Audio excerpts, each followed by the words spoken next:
every now and again it all comes right, it clicks, it falls into place, and that's exactly what happened, with British Steel. It just clicked, it just felt right.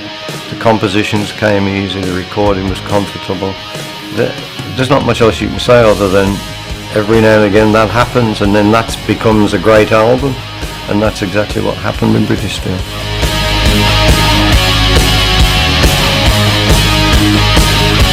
We had an awareness that the record had something a little bit special going for it, and everything positive seemed to happen after the release of the record.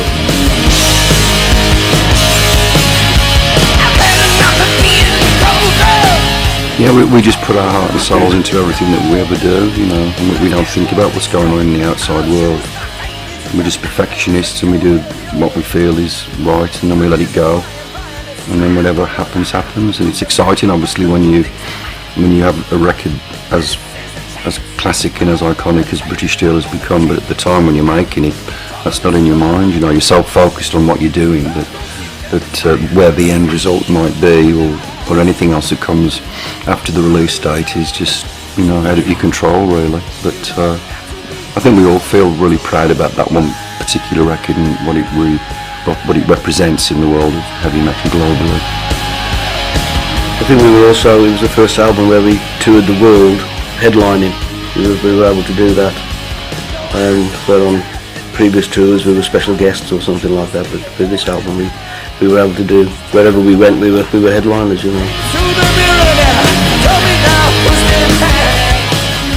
Little did we know, how influential it would be.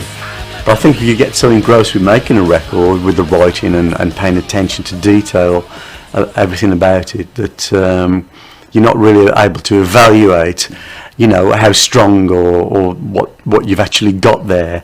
You're just always optimistic that you've got something that is good, It was a landmark album, there's no doubt about that. But these things don't just, as Ken says, they don't just happen overnight. It doesn't just become gloriously good from that point onwards. We've had a long and arduous career, and tracks like Breaking the Law might have been considered commercial, but in actual fact they're anything but commercial, particularly when you see and hear us play them on stage. So it was a big stepping stone, I would say, in terms of the band's career.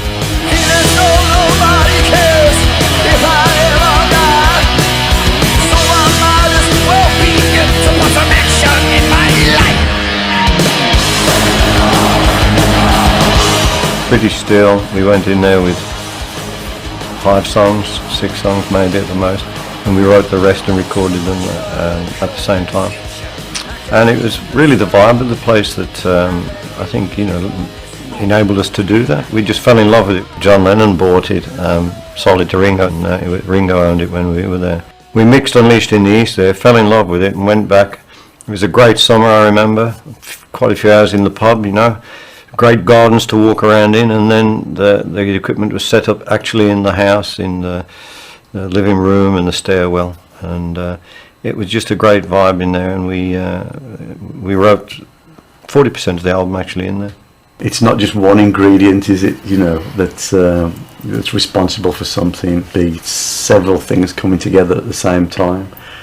And I think timing is always very important in the industry, and the time was just right for Judas Priest and for the British Steel record, with the razor blade, the album cover, the songs, the image of the band was totally consolidated, leather and studs and everything, and it was, as we say, by and large, people say responsible for kick-starting the big rock and metal movement, obviously, that was to follow, with so many great bands coming to the forefront in years to come.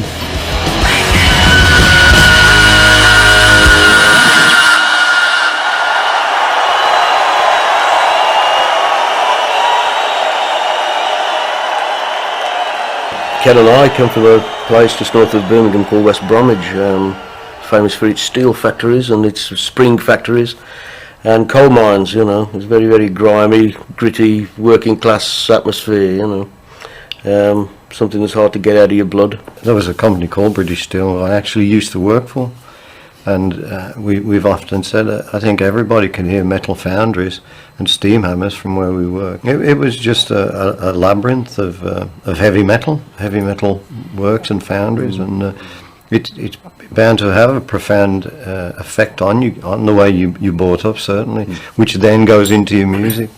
We've all got stories about the fact that metal was in our lives even before we found the music. Our school classroom was literally next door to this big steel iron foundry, and while we were actually doing the lessons, the steel hammers would be banging and clattering, and you'd hear all this noise going on the desks that you were working on, your books, your school books would be bouncing across the desk. That's an absolute true story. Even before I was fully understanding about how important music was going to be to me in my life, and especially heavy metal, I was breathing it in. You know, I think that's probably part of. Well, we've all got a story. So we are actually part heavy metal, you know. Yeah, but my dad used to work in a steel factory, you know, and so we were all there in that world, and it's a remarkable story. But definitely the roots of any musician, I think, really transpire into the final outcome of your creative process. Even the school system, I mean, you were all factory fodder at the end of the day, you know, so they didn't really, you know, when you get a careers officer come in, it's not, oh yes, I'd like to be an airline pilot. It's like, what foundry would you like to work in? Would you want steel, or do you want springs, or do you want making heavy mangles, or, you know, do you want to go into coal mining instead? And that was the choices you basically had, you know. It doesn't matter how bright you were, or even how many sort of top level grades you got at school. You still, I think the only way out, I think in West Bromwich, where Ken and I were, was a printing firm, and you could do an apprenticeship, which is basically white slavery. You know, you went to work in the morning, you got nothing at the end of the week. You know, at the end of your apprenticeship, they say, sorry, you know, there's no place for you on your bike, sort of thing. You know? It gives you great determination. I mean, you know, a few or three of us still live in and around. Well, we all do. We've all got property very close to where we were born. So, you know, we've still got that connection with it. We haven't moved on in a sense. But it also gives you the determination to get out of there in a sense and show people what you can do musically and in other ways. So it gives, to me anyway, it gave me great determination. Up to the age of 15, that you're created then as a person, aren't you, for better or for worse? You are that person. And if by the time you're 15 you've only ever known and experienced peace, love and tranquility, that's all you're probably going to want to write about or sing about, and that's all you're valid. You know, you could be valid to do. Obviously, if you've experienced a lot of other shit, can I say shit? A lot of other shit.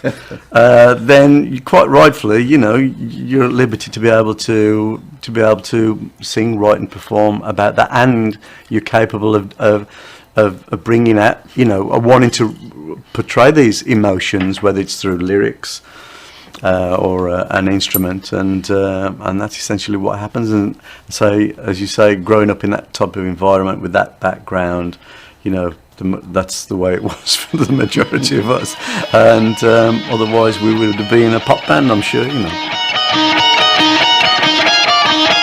I think it was the most important decision this band ever made. Have two guitar players, two lead guitar players. Absolutely. Wouldn't be Priest without the two guitar players lead.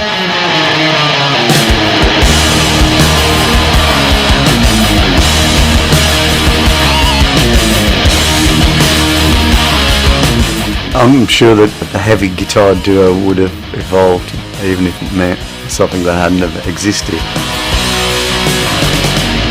Well, we've just worked together for so long that nowadays we don't really have to work that hard at it. We've got a sixth sense. We've been working together a long time. Whiskey woman, don't you know that you are driving me insane? I think it was inevitable it was going to happen. But it's just great to have been there at the very beginning, really, to have done it basically first.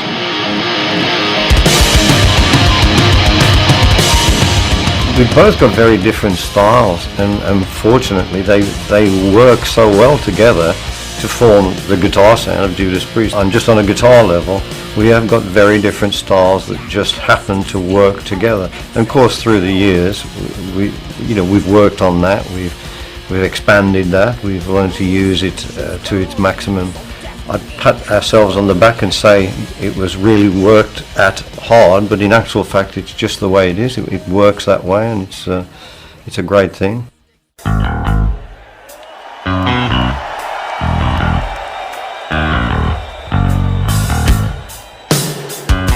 It's really difficult to be a great bass player, and that's what Ian is, you know. He plays it down a little bit, but he's one of the top great bass players in the world in metal. And he keeps, it's okay to say to play it rock steady, but you've got to have that feel, you've got to have that interpretation, you know. And if you really listen to the bass tracks on all of the Priest songs that we've made, the bass work is incredibly important. Basically, just keep it rock steady, and like you say, a platform for everything else to be built upon, and do really what's necessary. You know, anything else would actually take away from the whole.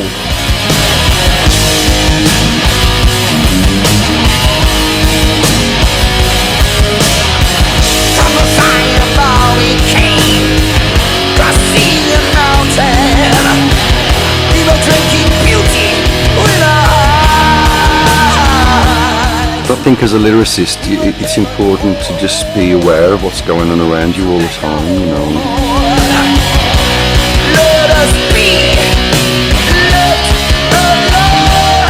I'm interested in cultural affairs and things that happen in different countries and the news, and I think lyricists can use that type of information as a springboard to launch for an idea. Play the text and pay the price. Everything survives. Crushed and bolted, all we can. I read 2 newspapers a day. I'm always watching the news. I'm making notes, and people say things that are always inspirational, you know, just a word or a phrase. So I always keep a tag on that, because you never know when you're going to use them.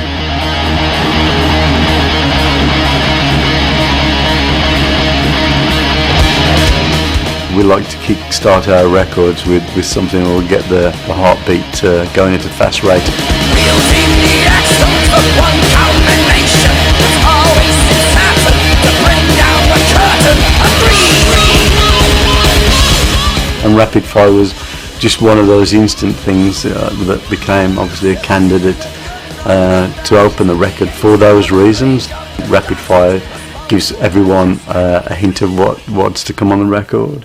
I think it's important to understand the way we write as well, you know, because we actually never sit down and contrive or even pre-plan what's going on an album. We meet up on a daily basis and we kick ideas around.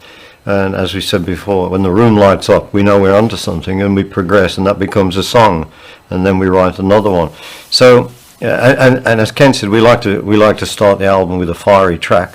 But we don't actually write that first track, you know, and say this is going to be the opener. When we finish writing, we say, well, this would be a great starter to the album. So we never really, nothing's preconceived with this band. It's all spontaneous, and that's the way we've always written. Finding love to discover all the connected demands. There were no samples in those days, and we created our own samples.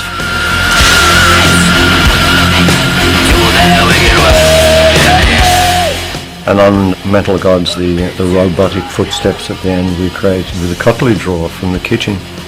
And we used to have a lot of fun to create these sounds, or whiplashes with a billiard cue. You know, we'd set stereo mics there was an old snooker room there. So we used to just play around and make our own samples, and a good example of that was Metal Gods. We just had a lot of fun in those days making albums. It was less clinical, it was more hands-on. The mixes alone, there was like 4 or 5 of us all with our own sort of job to do, bring up a guitar lead break or a vocal, you know, and one person would get it wrong and let the team down. But it was still good fun, and like I said, a lot more hands-on, and Metal Gods was a classic example of that.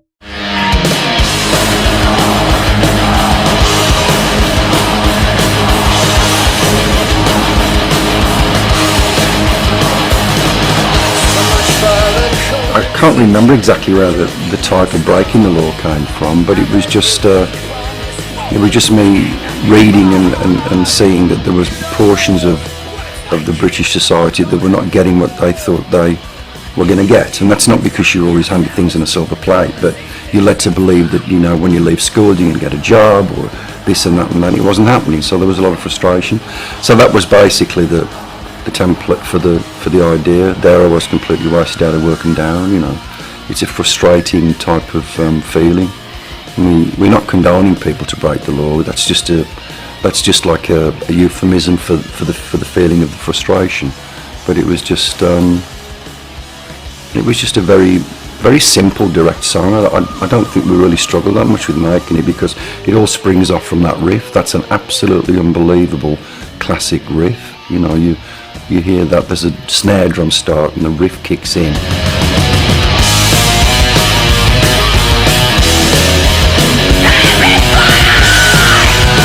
It's a beautiful little compact song, about 3 minutes or so, and a lot of things happening in that song, but it's just so direct and to the point. I think sometimes we are misinterpreted. You know, we're British and we've got a British sense of humour, and that doesn't always click with the rest of the world. A lot of things we do are tongue-in-cheek. That's one thing about Priest, you know, we take our work seriously, we love what we do, but there's, you know, if there's an opportunity to lighten things up a little bit, and in those days it was the start of making videos for bands. So we didn't really have an idea of what was going to be presented to us by the director, but we saw the storyboard, you know, and KK and Glenn dressed in Priest outfits with the guitar cases, which were kind of a pseudonym for the mafia, you know, on the Al Capone days, selling outside a porno shop. There's me in a gold Cadillac. Nobody cares if I let one die. So I might as well begin to put some action in my life. Breaking the law, breaking the law, breaking the law, breaking the law. Just tells the story of us trying to get back our gold record from the vaults of the old disused Barclays Bank in Soho in London.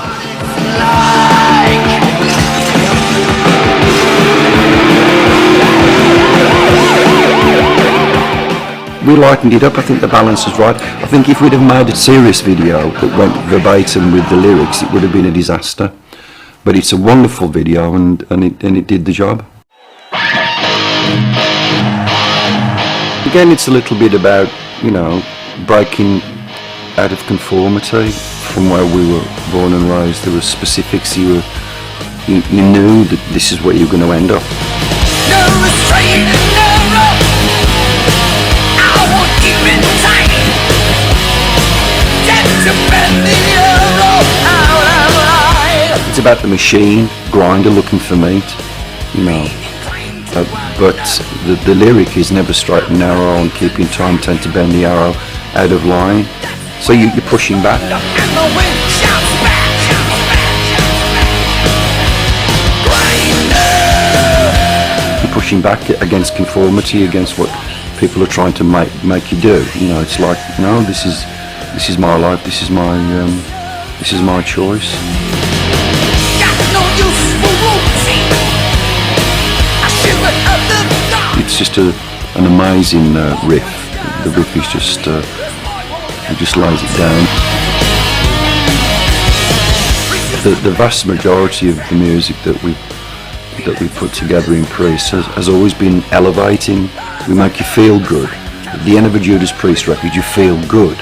You don't feel depressed or you know, because that's what music can do to you. So I think you have a responsibility to put across a strong message, whether it's interesting just in a simple format, or whether it is something that has got a great feeling of breaking out and breaking free.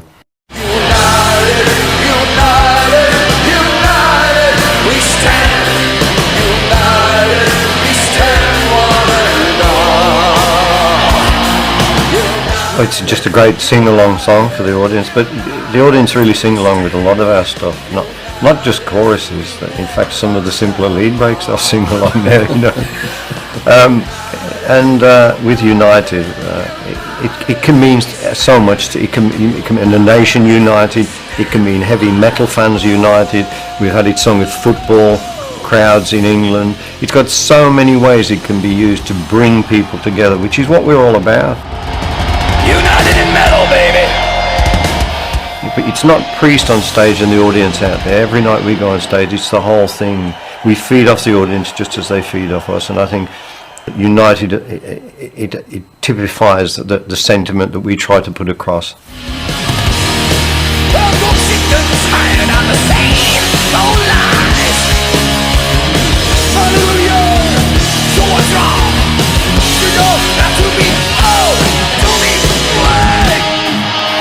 I do think the whole record really is, you know, it really does tell the fans that, you know, and the people out there that I think that irrespective of who you are, you know, we understand, you know, that things may be tough, you know, in whatever area it might be. And I think collectively, as people, as a band, and all the things that we'd experience and we're continue to experience in life, you know, it's kind of a good message of reassurance to say that, you know, we're up here, you know, we go through it as well, and we understand. And as you say, with you don't have to be old to be wise. You know, I mean, all of our lives, seemingly, me certainly, how old have you got to be before you can get a little bit of respect from people? You know, there always seems to be that person in your life that's oppressing you, you know, you're like your parents, teachers, people in the workplace, you know, and it gets very annoying, you know, so sometimes it's good to sing and shout about it. It's a fantastic song musically compared to the rest of the material. It seems to be in a world of its own, you know, especially when the guitars open up into that big chord sequence before the vocals come in.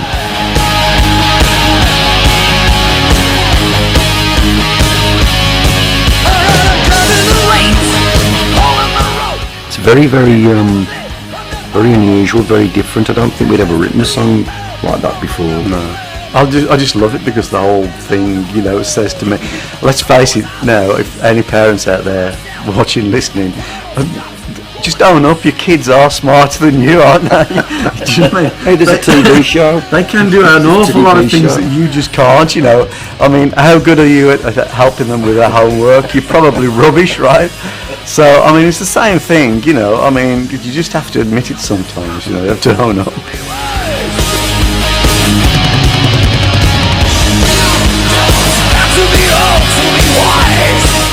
It's funny because that's where the album art used to come in as well. It could have a big influence on whether you pick the album up and had a look. You know, if you found something with flowers on it and fields, you know, you'd look for something with a little bit of a harder edge. You know, oh, I'll give this one a go. You know, Like a severed head or something like that.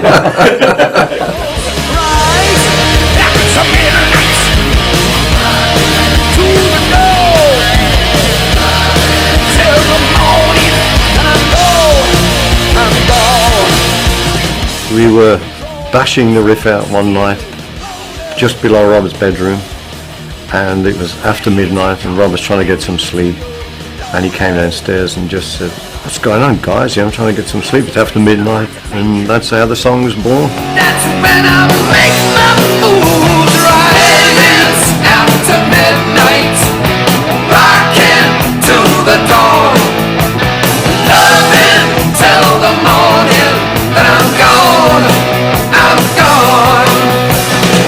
got gleaming chrome, reflecting. We've got big Marshall stacks set up in, as we've said before, the room where John Lennon recorded Imagine, which is quite weird, as we've also spoken about before, because we were actually in that room one day and it came on TV, John Lennon playing Imagine with Yoko going around opening the windows. Yeah, it was weird. And we were actually in that room sitting there writing heavy metal riffs. But it was quite a strange experience, but a good experience, and that's really how that song was born.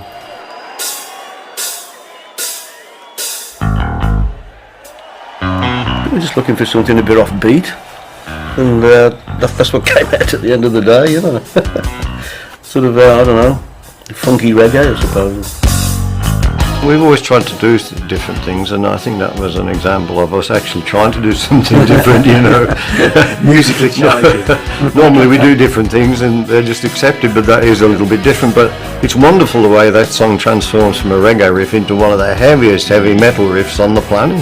And we're on stage now, I would have to say it's one of my favourite tracks every night.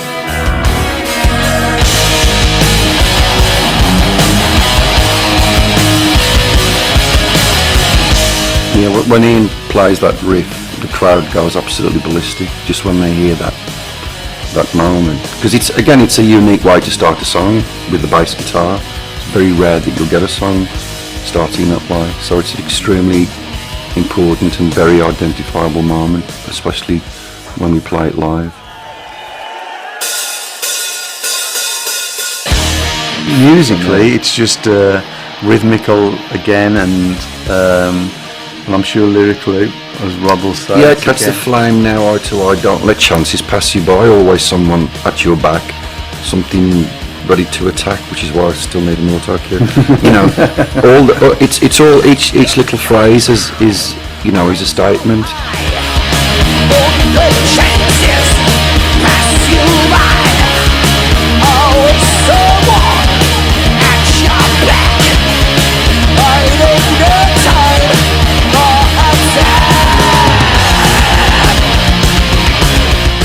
You're steeled, aren't you? You become metallized. You become.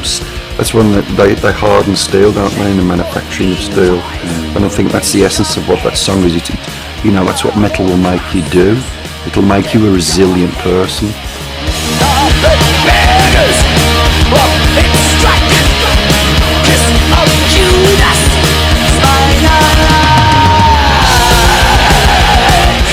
It's just a very, you know, relentless, don't give in, stand up for what you believe in, nobody can push me around. I think that's just the sentiment of the whole album. If you think about the Rage, Stealer, You Don't Have to Be Able to Be Wise, Breaking the Law, Grinder, it's all about fighting your way out of an environment of not letting people pull you back, of just getting out there and doing what you want to do with your life. That's the sentiment that breaks through with British Steel on every track, and I think that's what makes it a great album. Definitely, it's that rebelliousness, I think, that, you know, that really kicked off and created that great relationship between the band and the people out there.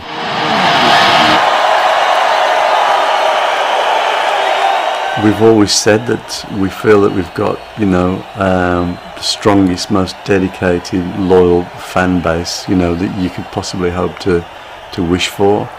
And I think now, again, Priest come round again, you know, celebrating this, you know, 30th anniversary of this particular record, and I just think that there's a great appreciation and the nostalgia, and people do. They like the fact that we're still there, I think, and they're still there.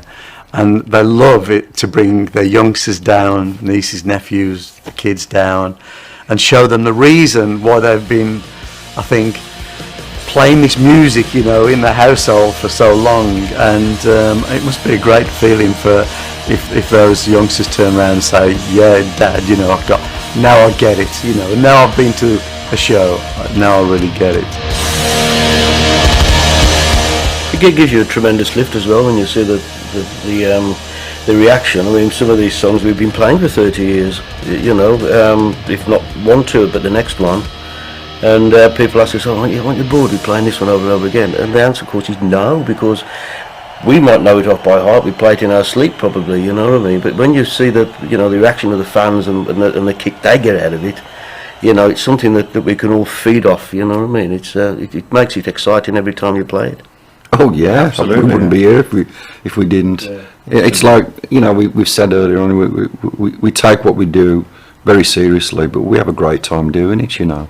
And we genuinely do love going out on stage. Why else would you want to leave the comfort of your nice home, you know? It's what we do. We go on these 2-year schleps and we love it. We go everywhere. We play to millions of fans all over the place. And it's magic. It's magic time, we say, you know, 9 o'clock. anywhere in the world, and Judas Priest is going to go out on stage, and most days the stage is our sanctuary. it is. Sometimes we can't wait to get on stage because that's when we Peace and quiet. get a bit of peace and quiet. People, We're left alone. they can't get to us then, so that's. But it's true. We love it. We love it. That passion, and it's great to be able to say that almost 40 years later. But going back to the fans, the reason why we're here 40 years later, besides the music, is the fans. Without the fans, we can't do what we do. We can't. What's the point of making records? There's no point. We make the music because we love to make the music together, but we're also making it to let it go out there to the fans that support Priest, and they've been there for 40 years now.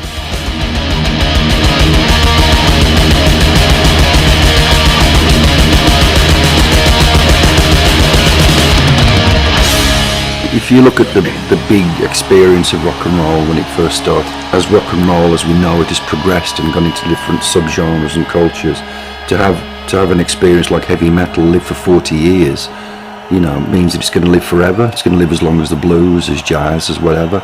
There's always going to be that heavy metal experience for as long as we're around, and that again is another significant statement about saying, well, there are people that want that music. That music fits me in my life, fits me in my lifestyle, so there'll always be a heavy metal. So there you have it, metalheads, all of British Steel.